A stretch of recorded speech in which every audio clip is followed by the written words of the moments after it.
বলো আজকে কোথায় কোথায় যাবা? আজকে ফার্স্ট আমরা স্টারবাক্সে যাবো। স্টারবাক্সে গিয়ে কফি খেয়ে আগে যে স্টার্ট করবো, শরীরটা একটু চাঙ্গা করে নেব। তারপরে মোবাইল মার্কেটে যাবো, দেন নিউ মার্কেট, দেন চাকরি চকে। তারপর তুমি যেখানে নিয়ে যাও, ডিনারটা তোমার পক্ষ থেকে। আচ্ছা ঠিক আছে। আসসালামু আলাইকুম এভরিওয়ান, কেমন আছেন সবাই? আশা করছি আপনারা সবাই ভালো আছেন। আমরাও আলহামদুলিল্লাহ ভালো আছি। চলে এলাম আপনাদের সাথে আমাদের ইন্ডিয়া সিরিজের আরও একটি ভিডিও নিয়ে। এর আগের ভিডিওতে আপনাদের সাথে শেয়ার করেছিলাম ইন্ডিয়া এসে আমরা কোন হোটেলে উঠেছি এবং হোটেলে আমাদের কেমন ভাড়া পড়ছে সেই ডিটেল। আজকে আপনাদের সাথে আমাদের ইন্ডিয়া প্রথম সকালটা কেমন কেটেছে সেটা শেয়ার করব ইনশাআল্লাহ। আমরা সকাল সকাল ঘুম থেকে উঠে নাস্তা করে বেরিয়ে পড়লাম। মার্কুইজ স্ট্রিটের আশেপাশে কোন কোন মার্কেটগুলো রয়েছে সেগুলোকে আজকে আমরা এক্সপ্লোর করব। আমরা কয়েকজনকে জিজ্ঞেস করেছিলাম এখানে মোবাইল মার্কেট কোথায় আছে। আমাদেরকে কয়েকজন বলেছে চাঁদনি মার্কেটে যাওয়ার জন্য।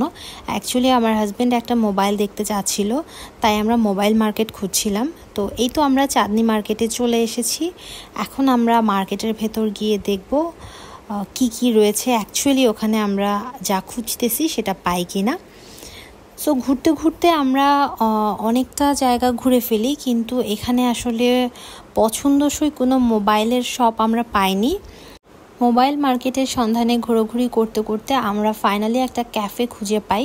আমরা স্টারবাক্সের একটা আউটলেট খুঁজছিলাম আমাদের আশেপাশে, বাট আমরা যে লোকেশনে ছিলাম তার আশেপাশে স্টারবাক্সের কোনো আউটলেট ছিল না। তো ফাইনালি যখন আমরা একটা ক্যাফে পেয়ে যাই, আমার হাজব্যান্ড খুব খুশি হয়ে গিয়েছিল, কারণ তার অনেকক্ষণ ধরে কফির ক্রেভিংস ছিল, বাট সে কফি শপ খুঁজে পাচ্ছিল না। আর এই কফি শপের এনভায়রনমেন্টটা আমার খুবই ভালো লেগেছে। খুব পারফেক্ট একটা ডেকোরেশন ছিল কফি এনজয় করার জন্য। যদিও আমি কফি খাই না বা পছন্দ করি না, বাট আমার ইন্টেরিয়রটা খুবই ভালো লেগেছে। আর এই যে আমার হাজব্যান্ড ঘুরে ঘুরে এখানে কফি দেখছিল, কি কি ধরনের কফি আছে, আর আমি দেখছিলাম ডেজার্টের মধ্যে কি আছে। আমি যেহেতু ডেজার্ট নিয়ে কাজ করি, সো আমি কোনো কফি শপ বলেন বা রেস্টুরেন্ট বা খাবারের যে কোনো দোকানে গেলেই আমি সর্বপ্রথম ডেজার্টের মধ্যে কি আছে সেগুলো খোঁজার চেষ্টা করি। আর আমার হাজব্যান্ড যেহেতু কফি নিয়ে কাজ করে, অবভিয়াসলি সে কফির আদ্য প্রান্ত খুঁজে বের করার চেষ্টা করে। সে নতুন নতুন কি কফি আছে বা কফি রিলেটেড কি ওখানে আছে সেগুলো খোঁজার চেষ্টা করে। সো আমরা দুজনের কাজের সন্ধানে বা দুজনের পছন্দের সন্ধানে ঘুরে ঘুরে পুরো শপটা দেখছিলাম। এবং এই যে সে এখানে বারিস্তাদের সাথে কফি নিয়ে কথা বলছিল, তাদের কফি কোথা থেকে আসে বা কিভাবে কি হয় এই ডিটেল আলাপ করছিল। আপনার মেশিনটা এখনো প্রপার রেডি হয় নাই মনে হয়।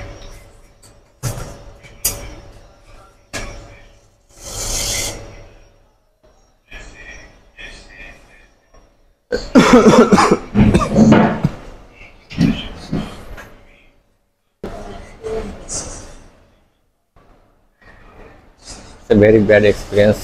I get here. I was meet with a Bolud barista in Kolkata. He cannot make a proper espresso shot. আমার মনে হয় যে পরে ট্রেনিং করানো উচিত, আরো অনেক বেশি বেশি ট্রেনিং করানো।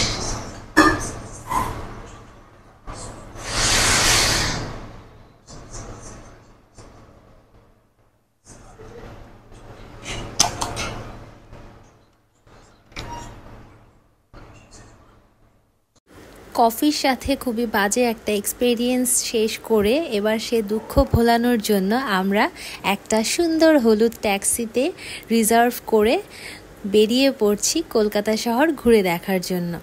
এখন অলমোস্ট দুপুর হয়ে গিয়েছে এবং আমরা এই ট্যাক্সিতে করে ঘুরে ঘুরে কলকাতা শহরের কিছু এলাকা দেখব। এবং আমরা এখন যাচ্ছি ফ্যান্সি মার্কেটের দিকে। সেখান থেকে ঘুরে আমরা আবার কলকাতা নিউ মার্কেটের দিকে ব্যাক করব। নিউ মার্কেট থেকে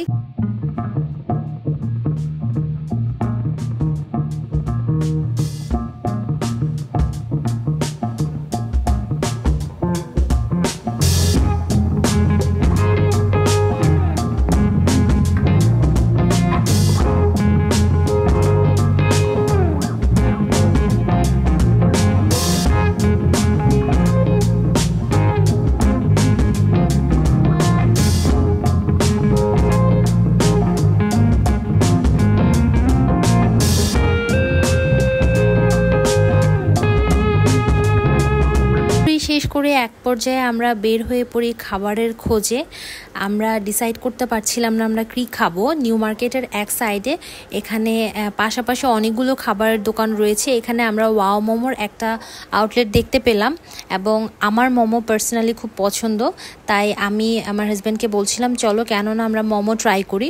এই যে এখানে আমি মেনু দেখছিলাম এবং আমি খুবই কনফিউজ ছিলাম কোনটা আমরা ট্রাই করব, যেহেতু এটা আমার ফার্স্ট টাইম, সো আমি একটু কনফিউজড ছিলাম কোনটা ট্রাই করা উচিত হবে।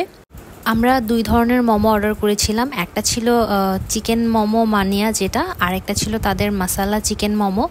আমার কাছে মশালা চিকেন মোমোটা খুব একটা ভালো লাগেনি, তবে চিকেন মোমো মানিয়াটা আমার খুব পছন্দ হয়েছিল। আজকের মতো এখান থেকেই বিদায় নিচ্ছি, দেখা হবে পরবর্তী নতুন কোনো এক ভিডিওতে। ততক্ষণ পর্যন্ত আপনারা সবাই ভালো থাকবেন, সুস্থ থাকবেন, আমাদের সাথেই থাকবেন। আর আমাদের ভিডিওটি যদি আপনাদের ভালো লেগে থাকে প্লিজ আমাদের ভিডিওতে একটি লাইক দিয়ে দিবেন এবং কমেন্ট করে জানাতে ভুলবেন না। আল্লাহ হাফেজ সবাইকে।